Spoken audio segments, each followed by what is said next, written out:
Bit of a blizzard today. Actually, a mega blizzard. I'm back in the home turf near Whistler, British Columbia. Staying at my friend's place for a couple days, and I'm just out trudging around checking trail cameras. Got a bunch of real beautiful, big, healthy bucks on these cameras. It's pretty cool to watch. And I'm gonna go. I just do this one hill where I had about a dozen trail cameras around this hill. And then there's a handful of real big deer here that I want to grow, and I want them to get big and mature and older. So I'm going to leave here. I'm going to go to another spot where I have another mountain with a bunch of cameras on it. It's starting to get a little wet, but whatever. It's too much fun.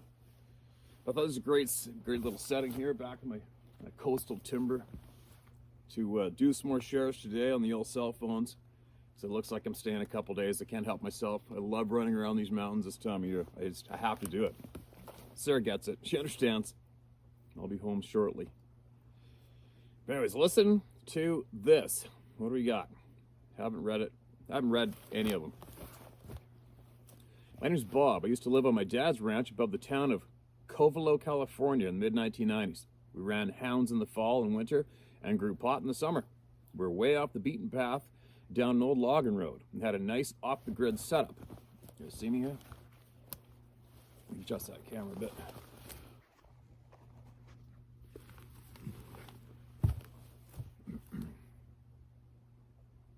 I first encountered tracks that looked like a barefoot person in the early spring of '94. They're coming and going from our main spring. They weren't huge, but bigger than a normal person and real wide. I showed my dad and one of our partners. They thought it was odd, but we didn't think too much of it. Late one fall, I set up a huge drying tent and had a large generator running some fans and dehumidifiers. I had several people helping me trim and needed to run up to the ranch house for scissors and rubbing alcohol. I always carried an old 12-gauge pump around. I hopped my four-wheeler and started up the road. The ranch house sat on a 20-acre meadow with a couple large trout ponds below it. The road came out of the timber above the ponds, but below the house. As I got away from the noise of the generator, I could hear coyotes in the meadow off to my left. They were going nuts. It sounded like 20 coyotes, all barking at once. As I made my way to the house, I noticed that all 20-plus hounds were in their boxes. They all knew better than to run coyotes, but I'd never seen or heard one in the yard without them telling us about it. I asked Ma, "What's with the coyotes?" She said, "I have no idea. What's with the hounds?" I shone my light across the hillside to the city of boxes and replied, "I have no idea. I got the supplies I'd come for and hopped back on the wheeler." As I rode back, my headlight swept across the meadow where the coyotes were. I didn't see anything, but as my headlight swept past an old outhouse near the trees, my blood ran cold. It was the head and shoulders taller than the outhouse and tried to hide behind it as I sped by. It stunk. It scared me so bad that I dropped the bag I had in my hand. I watched to make sure it wasn't going to jump on me. It peeked up from behind the outhouse as I went by. I was so freaked out that I forgot about the shotgun under my butt. Now I was stressed out because I live here. I didn't tell anyone about it for a few days. I did go get a Polaroid of the track, and it was huge. The outhouse was 4 feet wide, 4 feet deep, and 8 feet tall, making this Bigfoot 10-plus feet tall. We lived there for years after this, and although my family gave me the laugh when I started carrying a .44 mag everywhere I went, it wasn't too long before my dad was a believer. I came home from town one late afternoon, and he had been watching a group of hogs through the spotting scope way high on a ridge above the house. I'll never forget the look on his face when he apologized for laughing at me. He told me that the thing had killed a large pig right in front of him and slung it over his shoulder. It turned and looked right at him from a mile away and then jumped a 12-foot wide ditch and disappeared into the timber. Our encounters were always in early spring and late fall. They live in the high country during the summer and down in the Eel River during the winter. I have a lot more stories, but I don't want to make this too long. God bless you for what you were doing, Jim Emerson. Jim, send me more, man, all right? Send it all. It's never too long. If you got information that's going to help somebody, send it. Keep sending it, okay? And that'd be interesting to know if you could ask your dad if he's still living with us. Ask him how it killed the hog. I'd be curious to know how he killed it. Heard of them blast them with rocks. But I remember a crazy encounter I heard or read years ago, but it really stuck in my brain, of this hunter in a tree stand, and he noticed a female Sasquatch and he saw some hogs. He's watched some wild hogs in the timber, and there's a female. He said very stealthily going tree to tree to tree to tree, and he said that she squatted down and leapt out lightning fast and literally slapped whatever it was, like a 150-pound hog or something, slapped it, and it went sailing and blasted into the tree, and the impact of the tree killed it. The guy was absolutely shitting himself, freaked out watching this go down, and then she grabbed the hog and walked away. Could you imagine sitting in a tree stand watching that shit go down? Like, seriously, you guys, picture it. I don't hunt from tree stands myself. The deer that I grew up hunting here, these black-tailed deer, they're like commandos. They're all over the place. They're not on a set routine or trail. And they have a very, very large area that they go back and forth on, not like a whitetail. You know, I was recently hunting whitetails, and it's probably one of the best ways to hunt them is sitting in a tree stand, because those things are always in a smaller area and they're nonstop doing the exact same routes, and it's just a matter of time till they walk in front of you. But anyway, getting back to the tree stand thing, I would feel very insecure sitting in a tree stand 20 feet up with one of those things standing on the ground looking at me. I wouldn't like that at all. I don't like being cornered. And that would be about as cornered as it gets, right? Some amazing stories. But yeah, if you could, ask your dad how it killed that hog. I'd be really curious to know how he pulled that off. You know, the quietness is all off my old phone, you guys. So all you people who recognize your stories, I apologize again for taking so long. But like I said earlier, there was so many. Been following you for a long time. Love the scenery as it looks like my area, but it's not. I'm a 34-year-old diesel mechanic. I live in the Willamette Valley in Oregon. I like to hunt. I'm often alone when I do. Call me a loner if need. Anyways, on to what keeps happening. First time was 3 years ago, October 1st, 2018. I was out exploring some woods near what is known as Valsetz, Oregon. There used to be a town there, but no longer is. The area is popular for hunters in the area, as there are black bear, cougars, black-tailed deer, and elk. I was with my brother this time out, who is a novice to hunting and eats tag soup a lot. We parked the pickup and hiked about a mile up old-growth logging road. I look to the west and I can see a semi-clearing, so we pushed through bushes to get in there. This clearing looked like a wild game toilet. There was shit of every shape and size. Bear tracks, elk tracks, cat tracks. Looks like a literal highway. For a few hundred feet, that is. I thought we had found a honey hole. Then I find 2 elk carcasses, 1 cougar carcass, and a coyote that was just dead. It looked like he was hit in the head with a hammer. I got ring in my ears, and then total silence. I looked back at my brother, and he was just standing there staring at me and said, "Did you hear that?" We decided to get the F out of there. The feeling made me nauseous and honestly uncomfortable, to say the least.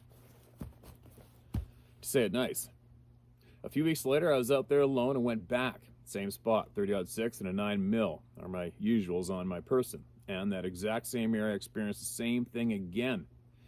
But this time I found a fir tree and sat down at the base to observe the area. The ringing came back and left again.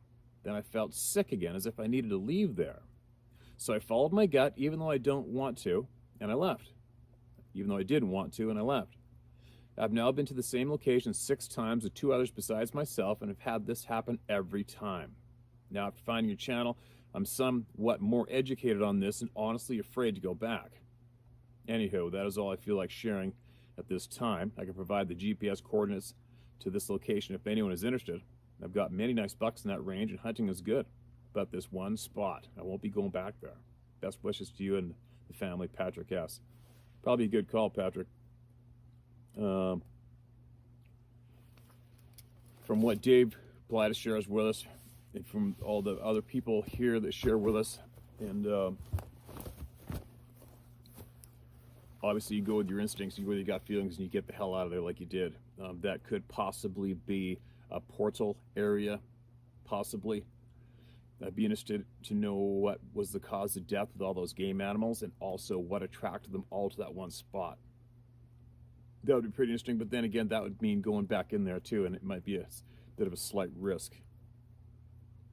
Because there's nothing worse than knowing you probably shouldn't go somewhere, or knowing you probably shouldn't do something and doing it anyway, and then the shit flies, right?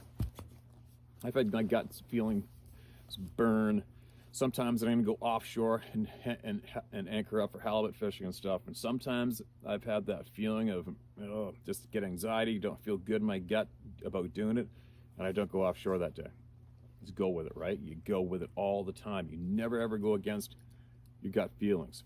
You got the feeling telling you not to go there, you're correct. Don't go there. Just don't go there. All right, it's this one. Hell on my roof. Hi, Steve. Found your channel about 2 weeks ago. The video watched was an encounter you had with a grizzly. I became fascinated with your show and found myself watching one after another. Then on the next one, you were talking about Sasquatch and reading an email about the person that had one on his roof of the house. I immediately broke out into a cold sweat as I grasped at the knot in my stomach and coming to terms with the fact that what I thought happened to me on that terrible, frightening night in '69 might have just gone out the window. I'm not too good at expressing my thoughts by way of keyboard, but I'll try my best to tell my story as clear as possible. My name is Ron. I was raised in a small township in northern Ontario. We lived in a cottage back on an old log road that overlooked a small lake. It was about 2 miles in off the highway. Loved it in there. Swim all day and wander through the bush hunting, walking the road in pitch black. I wasn't afraid of anything. A number of times I would be walking home in the dark and a lynx would follow me just inside the tree line. Or the time I was 13 and my snow machine quit and 2 wolves followed me home. That's not good. But everything changed for me when I was 15 on that night in '69. My adrenaline runs high right now, Steve. I need to calm down in order to finish my story. Oh, I get it, man. I get it. My brother had turned 18 and he and my father were off working for Hydro that winter building towers, so I had to do all the chores by myself and looking after our mother. It was a funny winter. One day cold, the next day mild, causing ice to form on the eaves of the roof, in turn causing water to run down the inside of our walls. So after supper, I took the axe up on the roof to knock the ice off. It was late and I was tired, so I just left the axe up on the roof because I figured I would have to do it again the next day. I went to bed and fell asleep right away. I woke up to a thundering boom at 2 a.m. The banging noise was coming from the roof, and immediately thought that one of my older cousins from up the road had snuck down to come and scare me since I was all alone with my mom. I figured he saw the axe on the roof and climbed up the ladder and was banging the axe on the roof. I quickly changed my mind when I crept out of bed to look outside. Alongside of the house, we had a 14-foot steel antenna that was fastened at the ground and was clamped to the side of the wall going up.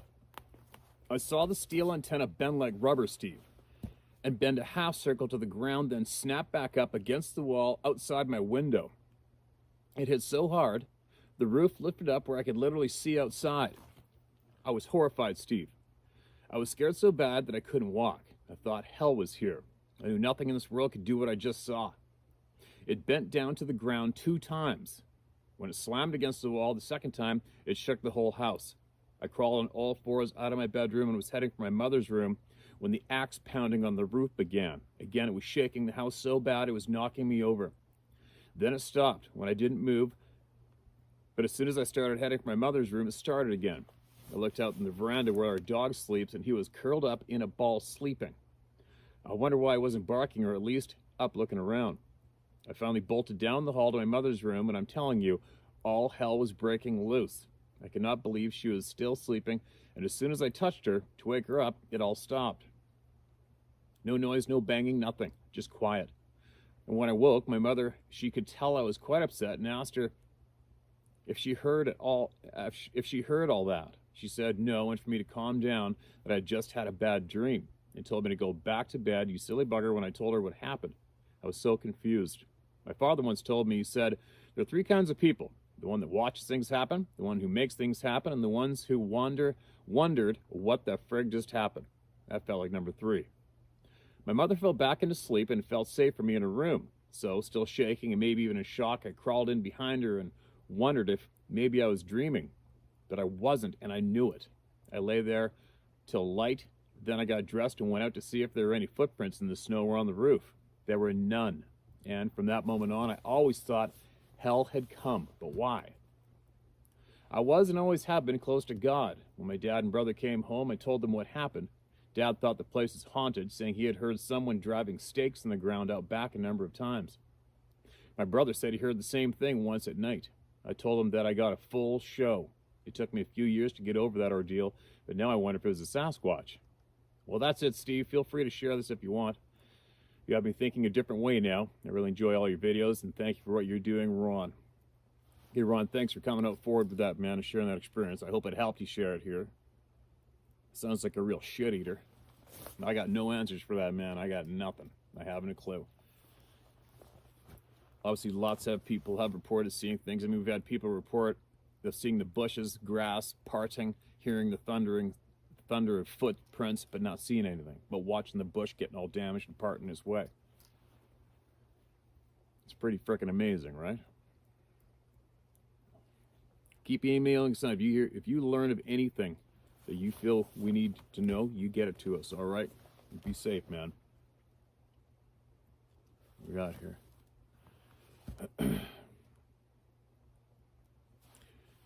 2 encounters, 1 on a military base. Hi, Steve. Please don't use my name. Thank for what you do. My dad introduced me to your videos. I hate to admit I was one of those that said, but anyone can make up a story and send it in to him. After he showed me one of your videos, everything clicked. I've never been an outdoors person, but I have a great appreciation for Mother Nature. I didn't know it at the time, but I believed I had an encounter. I didn't hear, see, or smell anything out of the ordinary, but I had an overwhelming feeling that came over me of pure terror, telling me to get out. And I also felt like I was being watched. It was so intense, I was shaking, and I wanted to vomit. In 2014, I was stationed on a Navy base in Washington. For my 21st birthday, my friend and I drove up to one of my most favorite spots in Washington. I thought that was a cooler way to celebrate my birthday than going to a nightclub and getting shit-faced. After others have mentioned that it's best to not give a specific location, I won't disclose it. I also don't think the location is that important. People sharing their stories is what's important. We got there a little late in the day, 3 to 4 p.m., but still had plenty of sunlight left in the day since it was July and the sun stays out forever. I was a little nervous before we walked to the trail for some reason, but there was still several people there, which helped me feel more comfortable being that far out with no cell phone service that late in the day. It's about a half-a-mile walk down to the views from the parking lot. My friend and I love photography, and we're playing around with the DSLR cameras. It's difficult to really capture the scenery there. Photos just don't do it justice. Anyway, eventually I noticed we were probably the only people left there. It was oddly quiet, and I started getting an uneasy feeling. We'd already been there a while, and the longer we stayed, the uneasy feeling turned into terror and got more and more intense. The intensity being watched felt like someone was literally standing over my shoulder. The only thought running through my mind was, get out. It kept repeating over and over, get out of here. Since my friend wasn't from Washington and hadn't been hiking much before, I told him we should get going since the sun was setting. I didn't want to frighten him with how scared I was, so I didn't tell him. I just explained that we should get going since it's getting late and had a 3+ hour drive home. He agreed we should get going too. That was the longest half-mile walk of my life. Usually my head is on a swivel whether I'm out hiking or in the city. I didn't look around much to try to confirm these feelings of being watched because I really didn't want to see what had been watching us. I was thinking it was a bear or a cougar. I just put my head down and walked as fast as we could to my car. I remember thinking, whatever you are, we mean no harm. We're respectably leaving your wishes. We are respecting your wishes and leaving. I never asked my friend if he got the same feeling until recently. If it weren't for your videos, I never would have asked him. He said he didn't have that feeling, but trusted my instinct. If it's getting late, we should get going. The last several years, I always wondered why I got the uneasy/terror feeling. I chalked it up to maybe it was a cougar, since there had been sightings of them in the area. After hearing so many stories on your channel, I'm sure someone had an encounter with one of these beings, reported it, and that sign was put up to warn everyone of the cougar in the area. And now I have no doubt it was one of those beings. Many others have said, I know what I saw. Well, for me, I know what I felt. It's an uneasy feeling that made me feel sick to my stomach. Gave me chills. Thinking about it today still has the same effect. As I'm writing this, I just remembered another strange thing that happened, but it was on base. The run route we used for a fitness test was a strip of road that leads to a dead end. It's surrounded by a wooded area. People run and walk on this short road to prepare for their fitness tests all the time. One day I decided to go run to see what my time was since our fitness test was coming up soon. Surprisingly, I was the only one there. I figured since it was lunchtime that at least one other person would be out there. Before starting my run, I felt really nervous for some reason. I had run in this area almost every other day for 2 years. Why this nervous feeling now? I made it to the end of the road without stopping. Stopped to catch my breath, checked my time, turned around and started walking for a little bit. Then I heard something in the wooded area just behind me. It sounded like a person was about to rush up on me. I heard the individual footsteps through the brush, the distinct swish, swish, very fast steps. I stopped and looked behind me, and when I didn't see anyone, I had the most terrifying feeling came over me. I never deployed, but the scariest thing I've done in the military was rappel down the 40-foot tower in basic training, and I'm terrified of heights. I'd rather have to climb up that rappel tower where the steps are very far apart. Look over the edge once at the top. Here's the absolute worst part. Lay backwards towards the ground and jump off that damn wall before rappelling down. I'd rather go through that over and over than experience the terror I felt this day when I ran by myself. It was eerily quiet, no birds chirping, weird. I started running again to get the hell out of there. When I ran, it would follow me. When I stopped, it stopped. Now I know better than to run in situations like this thanks to you. I looked back behind me again in the woods but couldn't see anything. No bear, no deer, no lost dog, / cat, etc. If I'm being honest, I didn't really want to see anything either. Needless to say, that's the fastest I've ever run, and never ran by myself again. I remember telling my friends that were in my unit, and they all laughed it off. They said it was probably a bird, squirrel, deer, and, They said it was probably a bird, squirrel, deer, or lost dog. Squirrels and deer don't chase people. Squirrels and deer can't make the same footstep sounds like a human. It could have been a dog, but why would the dog have stayed in the woods? Dogs don't do that, and their footstep sounds much different than humans. Knowing what I know now, I know what it was. Some people may be thinking, if you're on a military base, how could it get past the fences? If these beings can teleport, I believe they can, that's how. Thank you for telling me stories. It's helped me understand what I experienced several years ago. I've tried emailing this numerous times, but the email stays stuck in my drafts, which is so odd to me. Also, I really like the music you use for the intro and outro. My 1-year-old likes it too and will dance to it. Cherie. Thanks, Cherie. Absolutely appreciate it. And I'm glad you found the channel. It might help, obviously it helped you out a bit with that shit-eating experience back then, right? How many people does that happen to? As far as these things getting in the military bases, I should probably maybe I should number the videos, maybe I shouldn't, whatever. But there's videos in the past, we've got numerous people in the military who have had these things looking up at the CCTV cameras and looking at them. In the compound, made it over two runs of 10, 12 foot high fences and barbed wire on the top.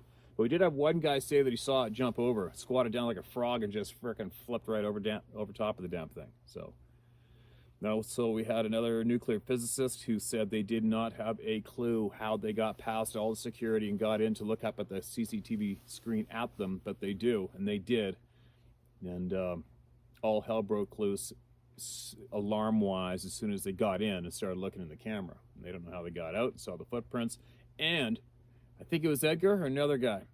They actually took the Geiger counter thing, you know, the meter for radiation, and they were getting radiation reading off the footprints. Go figure. But anyway, I gotta get going. I gotta utilize the rest of my day.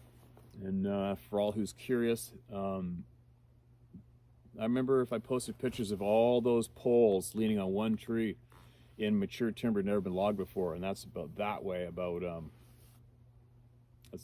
about 300 yards. And there's a mountain bike trail about a mile away from me on the other side of this valley. And two guys ran into a very large gray Sasquatch in the timber right there. Right here, I was actually texting with Dave Pilatus last year, I think it was, in the fall, and Scott, I think. And I had the window open this much, and something was like whistling by the window. I don't know, it sounded like, I can't describe it. It scared the shit out of me. But it sounded like a great big huge gust of frickin' wind or something, and I was just waiting for all the shrapnel to come in the window. There's nothing. It was dead silent out there. Not a branch was moving. It was really weird. Yeah, the window unrolled without much. That happened right here. But I am in the coastal mountains of British Columbia, near Whistler, British Columbia, right now, where there was so many sightings and activity right here. It's mind-boggling. But they know I'm here. I know they are here, and I just tell them, let's just leave each other alone. I don't want it ruined for me, and I don't want to ruin it for you, and I don't want nothing to do with you, so just leave me alone. And that's the attitude that I have right now while I'm standing right here and while I'm running around these mountains today and every day. They can have at it. Just leave me alone. But I want to know what's up with human beings and why we're not being told the truth. That's what I want to know, and that's what I'm going to find out. And we're getting closer. There's a whole bunch of shit-eating dog shit going on today when it comes to all of us and the people, and it's not good. And there's got to be a shit pile of good men and women out there who are willing to put up an effort to find out what, why, and end it. All right? Anyway, here we go. Got to get moving. Got to go jump in the truck, drive. What do I got to drive? About 30 kilometers? And go up a logging road and climb another mountain. And who knows, I might even make another video or show you guys a scene from there when I get there. Be safe. This is what you call as good as it gets.